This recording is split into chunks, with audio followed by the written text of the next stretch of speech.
Hey everybody, this is Community Contextualized. I'm Jacob Bothell. And I'm Jay Manifold.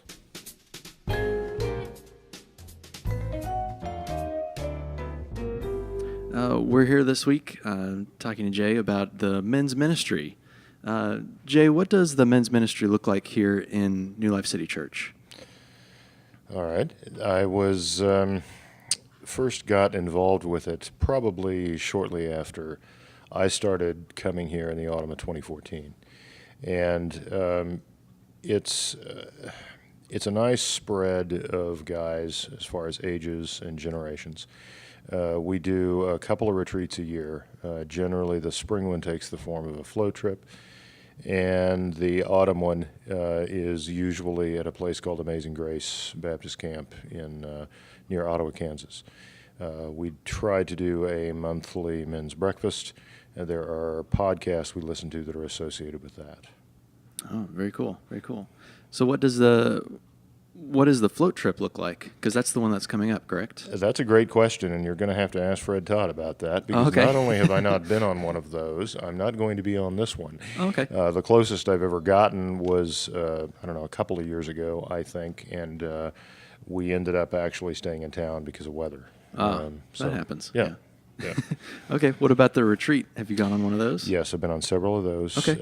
They're relatively short. They're usually only about 24 hours, and so it's just one night out there, but it's a very peaceful setting. We have a speaker or two. We have there's some time alone and some time of just informal gathering around campfire and meals and that sort of thing. So they're good. Very cool, very cool. And the men's breakfasts, they just take place here at the church, correct? Correct. Okay, very cool. Very cool. And those are open to just about anybody, all of those things? Those are open to men of any age, including some very young men who are brought by their fathers. It's completely open that way. I'm sure they have a blast. Yeah. Okay, so was there anything specific that you wanted to bring up with us? Well, let's see. I'm cheating here. I'm looking at notes. That's okay. So I'm going to do a couple of things. All right. Well, I'm just going to talk through a whole bunch of this. Okay. To tell you a little bit more about myself, I'm involuntarily semi-retired from Sprint for the last 3 years, and I'm working part-time at a startup. I've got a couple of side projects going as well. And one of them is actually astronomy workshops for homeschoolers or private schools. And I've got some writing in progress somewhat related to something I call generational ministry, which I'll say more about here in a couple of minutes. A little bit about my spiritual background. I got pulled into the body of Christ pretty early on. Really, it was actually late childhood. It was during what we call the Jesus movement. It was early 1970s. And honestly, I think there's a very good chance I would not have survived adolescence. I think I would have taken my own life. But I didn't see any good in my future. I now know that some of that was an inherited tendency toward depression from my mother and her father. But the intensity and the authenticity of divine agape love that I experienced at that time, that was expressed through some very devoted people that got me through that period in my life. So that's kind of how it all started. Wow. The things that I'm involved in here. It's funny, men's ministry would not be at the top of my list ordinarily, but I guess I keep showing up, so it kind of is. I'm very involved with Jump on Wednesday nights, and Jump is a little bit of it's almost like Celebrate Recovery Light, but I would emphasize you do not need to have a substance abuse background to come to Jump. I don't. I think of it as being for anybody who needs a kind of emotional sobriety checkpoint on a weekly basis, and it's been very good for that for me. When does Jump take place? It meets Wednesday nights here at the church at 6, and we share a meal, and someone gives a short lesson of some kind. We're going through the book of Acts right now. And then we kind of do that checkpoint. We share about our weeks, how we're doing, whether it's good or bad, and it's the ability to say when things are not going well is that can be really important. It's Yeah. easy to talk about your stuff when it's good, but if you're having a tough time, sometimes you need to be able to share that with some of your brothers. Amen. So yeah. It's good stuff. I'm on the security team. It's actually kind of fun. We could use a few more volunteers. As always. We would like to have 2 people for every service. And there's going to be some fairly intense training on that coming up here the first, I believe, Friday and Saturday in June, where we're actually going to have people in from around the city. So it's not going to be just New Life people, but it is going to be here.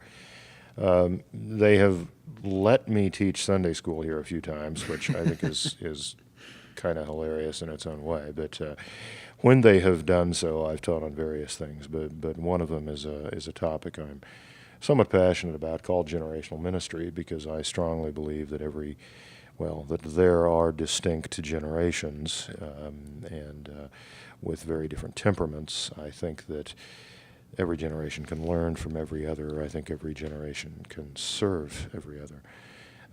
And I think that we're getting into some really challenging times, and we need to know how to work with the other generations. So that's what that's about, and I've got plenty of material to share on that for anybody who's interested. And then I want to say something about First Fridays, and I'm feeling a little embarrassed about it right now because I haven't been able to do much with that this year at all. But I feel strongly that given this church's geographical and, so to speak, socioeconomic situation, that one of the very best, if not the best outreaches we have potentially is to do things on First Fridays. And so anyway, we're hoping to pull some stuff together on that. I think Justin Marcotte is kind of in the lead, and really hoping to do some things on some of the First Fridays later in the year. Would encourage anyone and everyone to come down and just hang out for that. You don't have to be some kind of natural born evangelist.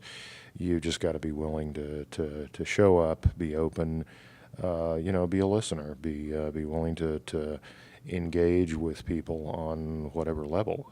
Because I can tell you that from the times I've been down here, the crowd is not hostile at all. And in fact, to anybody who's as old as I am and can remember working in downtown Kansas City 35 plus years ago, I would never have thought it possible that something as generally positive and family friendly as First Fridays could ever happen here. But it's just an amazing phenomenon. We need to be there. We need to be giving a place, providing a place for people to step into and just see what happens next. What do you see your place as in the First Fridays things? Helping organize and then stay Okay. the heck out of the way. I don't know. There's and I'm switching to my other cheat sheet now. Sure. Because I'm gonna go off on multiple extended rants here in a couple of minutes. And you can excited to hear you can that. edit this however you want. And if we get, I don't know if the camera will actually pick up, The little spittle. flecks of spittle. But okay, I think I was supposed to say something else about First Fridays. No, I see myself as more of an organizer and then a guy who Okay. shows up and hangs around, because I don't really. I'm not really a musician. I suppose I might be able to make coffee or something, but I just want to see a welcoming atmosphere here where people can get curious and stop in. And we've done a couple of pretty cool things with performances, not just musical ones, at earlier First Fridays. And something that intrigues people and draws them in, and then is followed by you know, genuinely welcoming, very gentle, very kind atmosphere, I think is going to be the key. So, did you have any other specific questions? Did I have any specific questions for you? All right. No, I Well, think you've told. I mean, I'm curious about the astronomy thing that you said. Yeah. You Yeah. teach astronomy to like homeschool kids. Is Yeah, that, okay. I have done lots and lots of presentations on astronomy to audiences ranging from Cub Scout packs all the way up to JUCO classes. Oh, very cool. So yeah, I do a lot of that. In fact, I'm going off to an Astronomical Society Kansas City meeting right after we get done here. So. Super cool. So yeah, I have a lot of fun with that. It's been in many ways my main hobby for decades, and so it's just fun and really sweet. But yeah, I mean, my other stuff, I'm gonna actually. I hope this doesn't just completely louse up the visuals, but I'm not even pretending to not read off of something now. There are at least, as I see them, 5 major issues or phenomena in American society that the American church is challenged by, and that men's ministry, in one way or another, can touch on most, if not all, of these if it's handled right. Compared to the young silent generation people in the late 50s, young millennials now marry almost a decade later. So marriage is being tremendously delayed. Fertility is way, way down. Now, to be sure, childbearing is still pretty high numbers among people who are relatively religiously conservative. Okay, but this is a societal problem that I think ties back to some of the other things I'm going to talk about, and ultimately it's a matter of whether you have hope for the future or not. And there are a lot of young people out there now who are at least hedging their bets, if they're not just flat out have lost hope. And I think we have a pretty significant role in at least turning back to men's ministry again, encouraging young men in that way.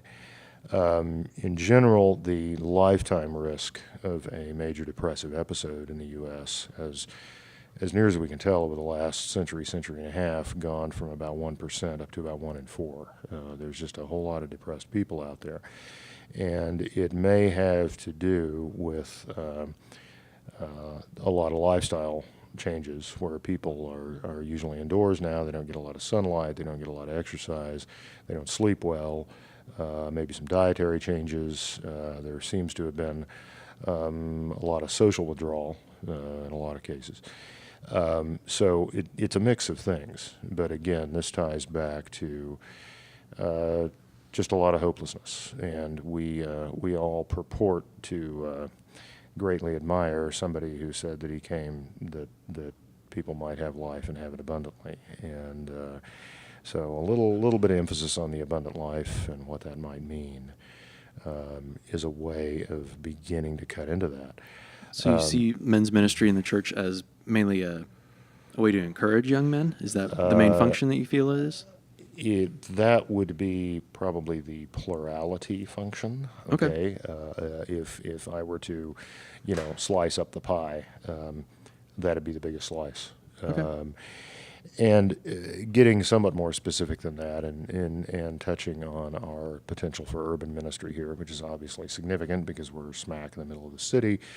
In this country, we have an extremely high young, urban, African-American male homicide rate. And so reaching some of those guys to start turning their lives around can be just about as directly a life-saving thing as anything we can possibly do.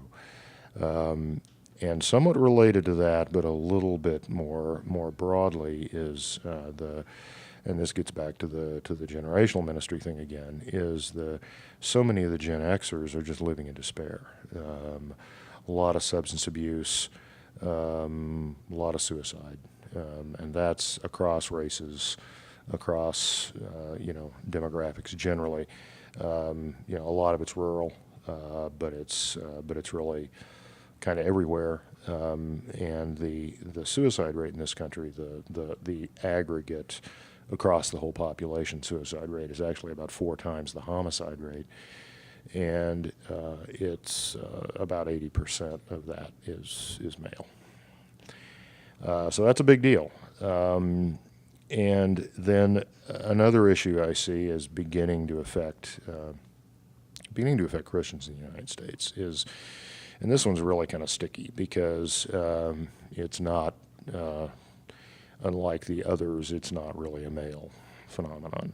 But I'm seeing a lot of modern day Pharisaism where, Jesus said that the Pharisees were weighing people down with this extra burden of rules and regulations, and especially about, what they could eat and all kinds of, purity related things. Right? Okay.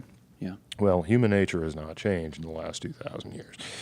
And so people are still inclined to do that. And I'm seeing, and this is within the Christian subculture in this country, I'm seeing a lot of people that are getting into some strange recommendations and sometimes even like mandates and prohibitions on what's okay to eat, what's not okay to eat, all kinds of sort of pseudo medical things that you should try, just a lot of really bizarre stuff, and suggesting that somebody try something is one thing, saying you should never eat this, or you should always eat that, or you should only do these things in combination, or you should try this or that, kind of folk remedy substance, and you shouldn't, go to a regular doctor, or you shouldn't ever receive some kind of medicine or medical treatment.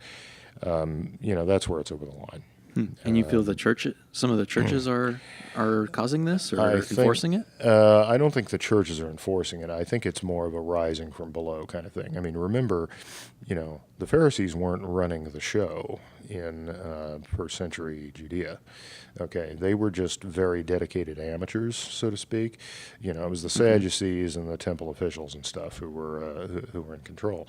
And, I think that's what's happening now is just a lot of American Christians, for a variety of reasons, getting into a lot of strange things and progressing from trying them and thinking they might be a good idea to saying, oh, you must do this or you must not do that.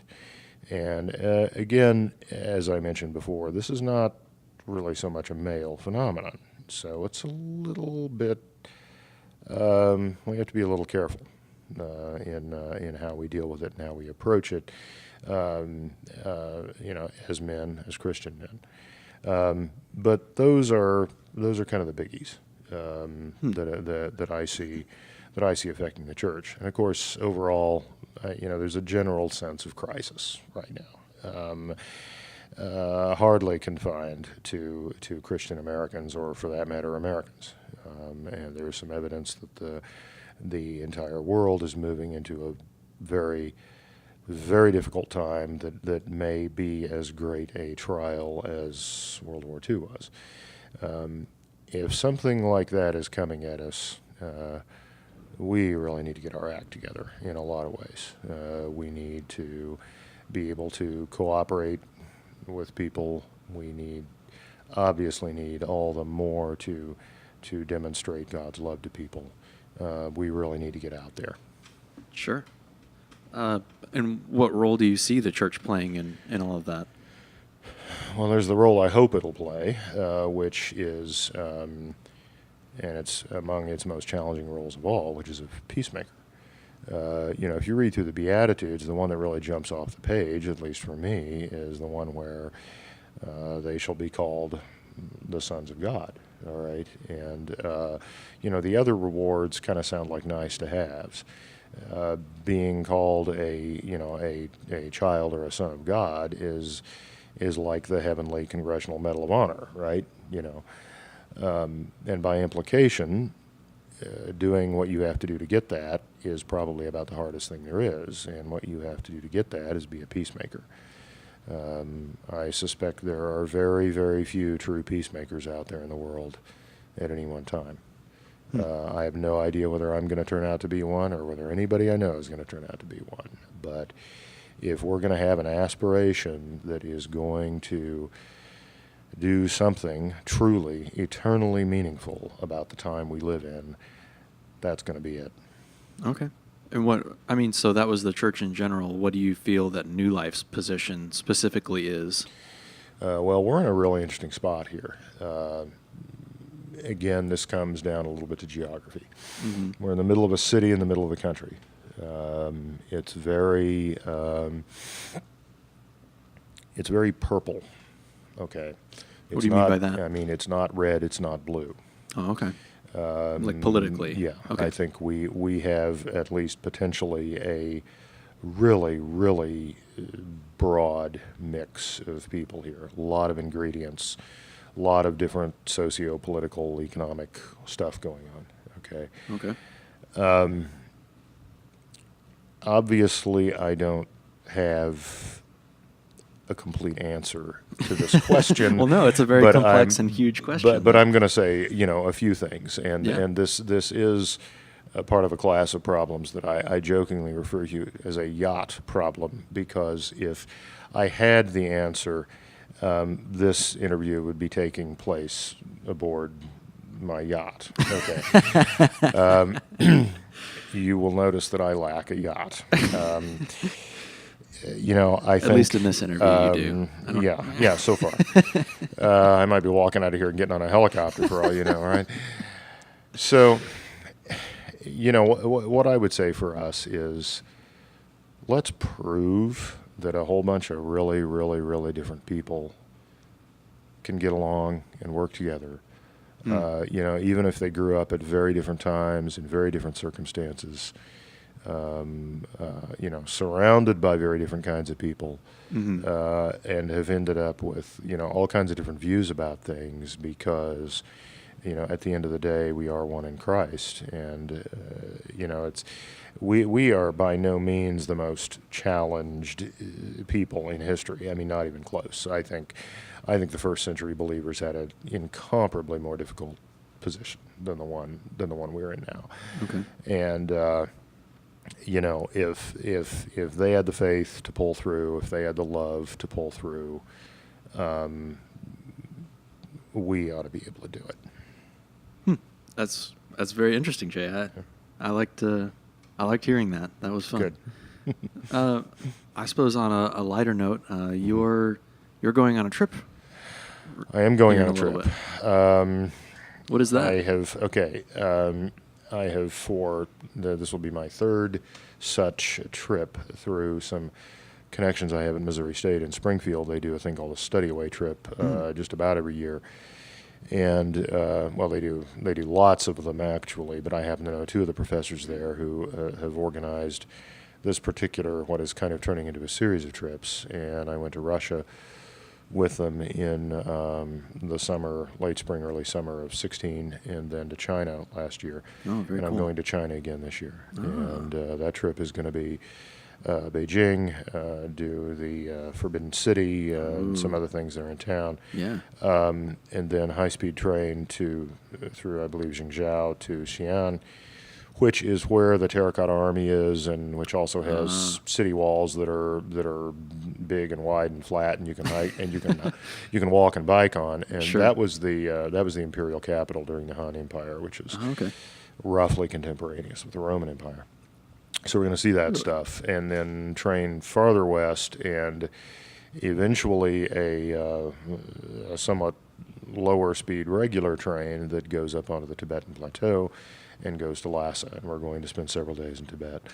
I have been trying to get into shape for that, and am really hoping that I'm able to do so that I don't have to be propped up by college kids on either side of me, because I'm going to be at 12,000 feet or above for about 5 days in a row. Yeah. But I'm getting ready for that in various ways.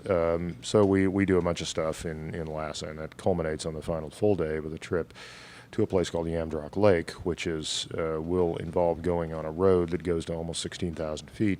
I have been promised there will be oxygen in the vehicle. The lake's at 14 something. Wow. So we'll see how that goes. And then we fly back to Beijing and we go see the wall, which is wonderful, by the way. Yeah. As touristy a thing as it is, the wall is phenomenal. No, of course. And then we fly home. Obviously, a lot of things going on in China right now that are, from the perspective of just about any American, let alone a Christian American, are just really difficult to contemplate. There's massive repression. I was reading a thing just yesterday, I think. There's a big new report about how they screwed up in their reporting about organ transplants, because they've published an official figure for how many organs are voluntarily donated in the country each year. But then they started bragging on how many organ transplantations they actually do. And there are single hospitals that would take up most of the official organ donation count. Okay. And what's being extrapolated from that is that they are executing tens of thousands of people a year and harvesting their organs. Okay, many of those people are dissidents. Many of those dissidents are religious dissidents. Many of those religious dissidents are Christians. So there is just some really, really hard stuff going on over there. I have no idea whether I will be able to establish contact with any believers over there or not. On the one hand, I'd love to. On the other hand, I don't want to do anything stupid that would endanger somebody who's already over there. Okay? Sure, Right? sure. It would have to be done very, very discreetly. And so I don't know. But I'm going to keep my eyes open. So this isn't like an we'll see. evangelistic trip of any sort? Not deliberately, it isn't. Okay. If something happens, who knows? Sure, of course. I mean, I know that it's not going to accomplish much for me to, mouth off in such a way as to get in trouble. Yeah, don't do that. We want you to come back. Yeah, that'd be good.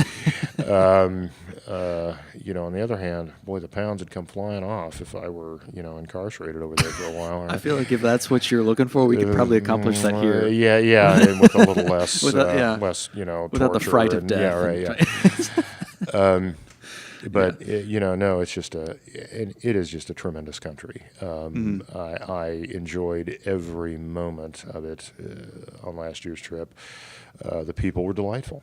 It's just so ironic given what we know about what's going on over there. But all the people we met were fun and in a great mood and happy to see us, and and it's a great place to visit. It's just, there's some stuff going on that's really, really hard, that really kind of snaps some 21st century stuff into focus for you. When I was growing up, it was, of course, it was, a really harsh dictatorship, and it wasn't the only one.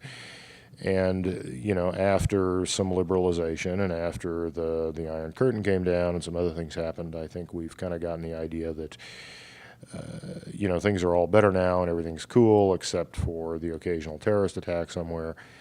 But that counts as cool. Yeah.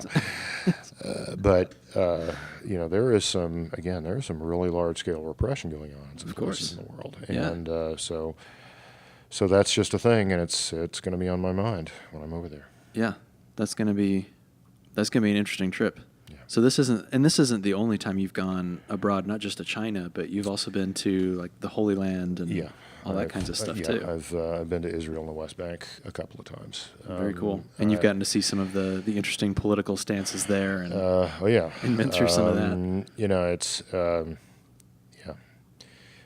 Israel itself is an extremely high functioning environment. Mm-hmm. And I would certainly recommend visiting there if you get a chance. There really is no place that feels quite like Jerusalem. It's very, very special. Sure. I rather enjoyed my second trip, as actually was mostly in Jericho. Certainly the West Bank in general and the Jericho area in particular are doing relatively well. Having said that, there are some there are some severe challenges for believers over there.